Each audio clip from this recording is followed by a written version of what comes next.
Il termine terrorismo deriva originariamente dal regime del terrore, momento della rivoluzione francese durante il quale per mantenere il potere vennero attuate misure repressive sempre più dure nei confronti degli avversari politici. Oggi però il termine indica non tanto la persecuzione politica, quanto più precisamente l'utilizzo da parte di un gruppo o di un singolo di una violenza definita finalizzata a incutere terrore tra i membri di una comunità o di un gruppo. Negli ultimi tempi il terrorismo è entrato sempre più prepotentemente nelle nostre vite, ma è importante ricordare che questa violenza codificata non ha avuto origine con l'ISIS né con Al-Qaeda. Già nel XIX secolo, infatti, si poteva parlare di terrorismo quando venivano condotti attacchi contro il potere o contro un dittatore, ma è a partire dal XX secolo che il terrorismo si è rivolto verso la gente comune. Il terrore diventa allora quello degli abitanti di una certa area o degli appartenenti a un gruppo sociale, che in seguito all'attacco e proprio per la paura cambiano il loro modo di vivere, di parlare, di esprimersi per evitare ripercussioni. Se consideriamo la matrice che dà origine al terrorismo, appare evidente come di questo esistano tipi diversi. Abbiamo quindi il terrorismo politico, quello religioso e quello etnico. Il terrorismo politico è quello che tramite la violenza cerca di ribaltare i rapporti di forza esistenti per affermare l'idea che porta avanti o al contrario per annichilire quella degli avversari. Il terrorismo etnico si basa su quelle che potremmo chiamare giustificazioni etiche, ma è anche profondamente legato alla politica e alla religione. Il terrorismo religioso ha nella sua propaganda e nella sua attuazione forti riferimenti alla religione e spesso si fa riferimento a questi gruppi chiamandoli gruppi fondamentalisti. Lorsqu'on évoque le terrorisme, on parle généralement des méthodes terroristes. Aussi longs et imprévisibles, les moyens employés par le terroriste ont largement varié dans le temps, tout comme les buts poursuivis.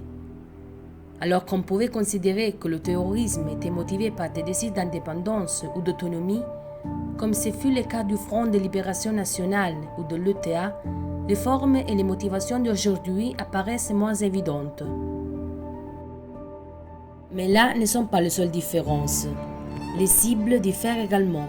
Lorsqu'on avait généralement une cible, c'était le cas d'actions directes, on vise désormais une masse indéfinie de personnes, comme les touristes, souvent pris pour cible. De nouveaux moyens sont apparus depuis, dans le cadre du terrorisme. Les moyens utilisés par les terroristes sont variés et ont évolué dans le temps. Il convient donc de distinguer deux périodes, avant et après le 11 septembre. Avant le 11 septembre, les attentats terroristes revêtent des formes particulières. Ils sont généralement peu meurtriers. Mais la différence vient également de la menace, qui n'était pas considérée permanente dans les États occidentaux notamment. Après le 11 septembre, on évolue vers des actes terroristes plus fréquents, menaçants. Toutes les régions du monde ont en effet été frappées. Le mode opératoire évolue et on est arrivé dans ce que François Hesbourg considère comme de l'hyperterrorisme. On évolue vers des systèmes de plus en plus sophistiqués et le profil même des martyrs semble changer. De nouvelles méthodes, telles que les engins explosifs activés à partir de téléphones portables, voient le jour. On voit apparaître quelque chose de nouveau dans ces procédés, les kamikazes.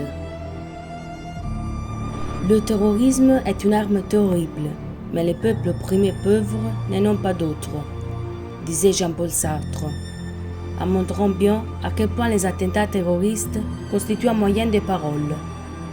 On a souvent entendu dire que certains États, et notamment les pays du Sud, se sentaient persécutés par l'Occident, qui en plus de leur imposer un système, bénéficie d'un épris sous eux. La démocratie libérale des pays occidentaux n'est donc pas parvenue à s'imposer dans des pays qui veulent encore se faire entendre et ne pas subir ce qu'ils considèrent comme de l'impérialisme. La frustration de certains de ces pays entraîne un sentiment général de révolte au sein de la population, qui la manifeste par la violence terroriste.